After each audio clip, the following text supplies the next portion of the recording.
Bueno, ahora vamos a tener a Álvaro Cáceres. A continuación, tenemos unos invitados hoy que van a estar hablando cada uno pues, desde su experiencia.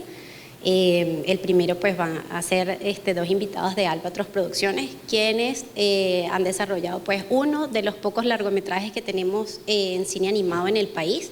Entonces me parece importante pues lo que ellos tienen para compartir.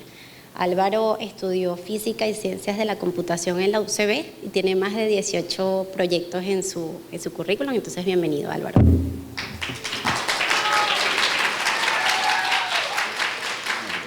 Hola, soy Álvaro Cáceres, soy cineasta.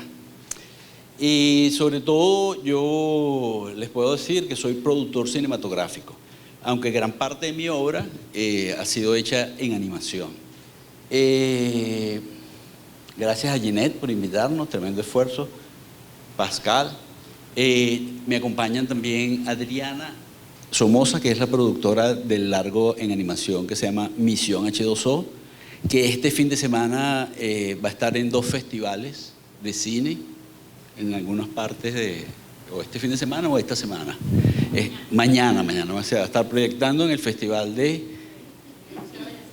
No, pero hay una en Los Ángeles, en California, y una en La Paz, en Bolivia.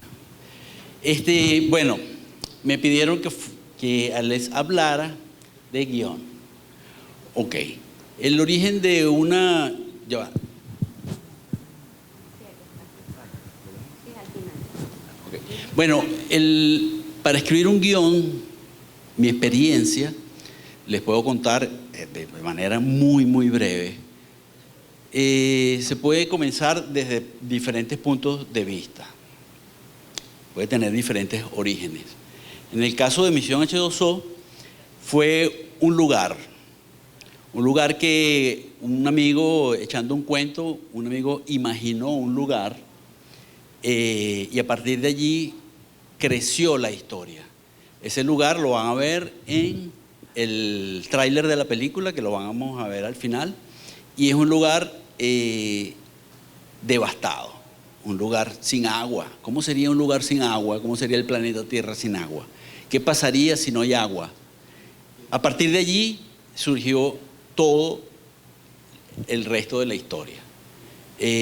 Cuando se trata de animación, pues en el guión hay que ser muy descriptivo, porque ya sobre todo si uno es el director y estás escribiendo el guión, pues tienes la posibilidad de describir sin exagerar los elementos artísticos que tú quieres plasmar en tu historia. El otro punto de partida, entre muchas otras formas de comenzar a escribir un guión, es un personaje. En el caso de nuestro segundo proyecto, que se llama Sato, del cual ya estamos produciendo y aquí tengo un folleto, no se lo puedo dejar, pero se trata la historia de un perro callejero. Es la historia de un perro callejero que sueña con ser holgazán, que sueña con ser perro de rescate. El problema es que es holgazán, cobarde y tramposo. Entonces, nuestra película cuenta cómo este perro pasa las de Caín y al final se da cuenta que todos podemos ser héroes a pesar de que seamos holgazanes, cobardes o tramposos. Bueno, la idea de este guión surgió también a partir de una persona o de varias personas que yo he conocido a lo largo de mi vida, a las cuales admiro, que son personas que son valientes, que son personas que son entregadas, que son personas que son capaces de dar todo por los demás sin medir las consecuencias para ellos mismos. Entonces, lo que hice yo en este guión fue imaginar a esa persona y quitarle todas esas virtudes. O sea, a partir de allí se construye un personaje interesante. Un personaje que quiere ser entregado, que quiere ser arriesgado, pero que naturalmente no lo es. Entonces, el origen de ese guión es a partir de un personaje. Otro elemento, ya casi para terminar, del cual les quería hablar, es de algo que es muy importante, no solamente en la escritura de guiones de animación, sino en todo tipo de escritura de guiones. Y es un concepto del cual casi no se habla ahora, y es la interrogante activa. Cada vez que comienza una escena, y ya debe estar planteado así desde el guión, en el espectador o en el guión debe generarse una interrogante activa. Me explico. Imaginemos una escena donde estamos nosotros aquí hablando en este auditorio y de repente se abre esa puerta y sale un oso polar. Si esto es una película, el espectador, la interrogante activa que surge en la mente del espectador es: ¿qué hace ese oso polar allí? Si el oso polar además está agresivo, es ¿por qué está tan bravo? Entonces, si nosotros logramos que en cada escena haya una interrogante activa, nosotros lograremos que el espectador se enganche con la escena. Y hablando de escenas o hablando de secuencias, cada secuencia debe tener una interrogante activa que se puede despejar o no en la misma escena. Pero la gran interrogante activa de la película se debe presentar muy temprano en la película y cerrarse al final de último. Entonces, eso es un concepto que lo encontré por allí en un libro viejo que es muy importante y del cual no se habla casi. Se habla de estructura, se habla de muchas cosas en los libros de guión. Pero les quería nombrar este concepto que a mí me ha ayudado mucho en varios proyectos que tenemos andando. ¿Ya?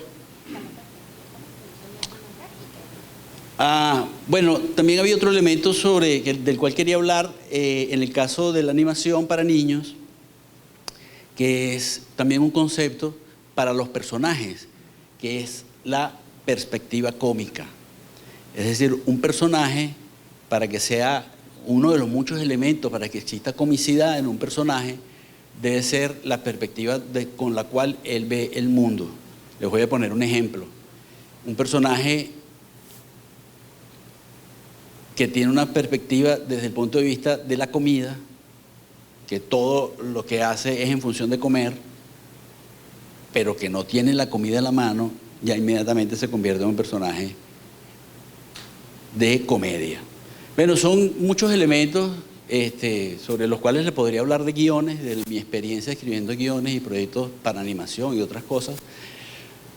Y lo que puedo hacer es invitarlos a trabajar mucho. Ya la profe lo dijo, es un trabajo hermoso, pero que requiere mucho trabajo.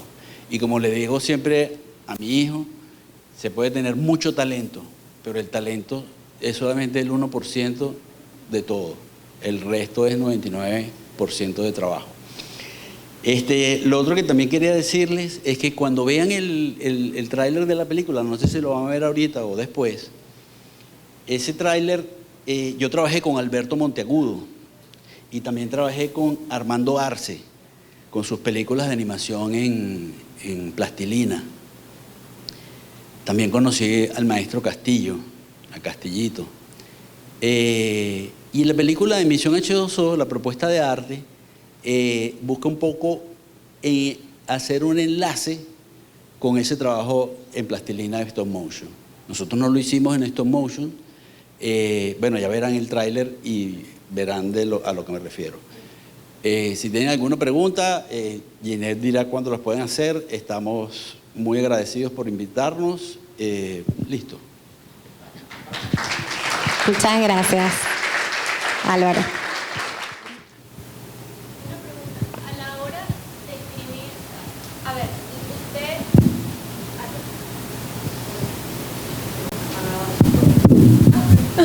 Ahora sí. ¿Cómo se decide la técnica? ¿Se decide a priori o con la historia? Es decir, eso puede variar dependiendo de la historia que se quiera contar y tú escoges con qué técnica te aproximas. Bueno, oye, hay diferentes enfoques. Depende de qué destino va a tener el proyecto. Pero sobre todo depende del presupuesto con el que tengas. No necesariamente, porque, claro, siempre depende del presupuesto, pero yo conozco gente que empieza sus proyectos de animación porque ellos son artistas plásticos, entonces no tienen que escoger la técnica. Ellos, o sea, el origen del proyecto es diferente, o porque hacen muñecas, o porque hacen muñecos, o porque son muy buenos maquetistas. En estos días vi un cortometraje fascinante no me acuerdo tampoco cómo se llama. Y el origen fue que ella es una señora que vive en Suiza, en una granja, y ella es maquetista. O sea, ella le encanta hacer cosas a escala. No sabe ni por qué las hace, pero las hace de una belleza, de una perfección. Y claro, llenó su casa de maquetas y de cosas, y en un momento dijo, ¿qué hago con esto? Le metió una cámara y contó una historia. Seguramente buscó un amigo que le hiciera un guión, pero es muy diferentes orígenes. Álvaro, rapidito. Sí, rapidito una inquietud, Álvaro. Era para... Todos. Pascal me preguntó también. Actualmente,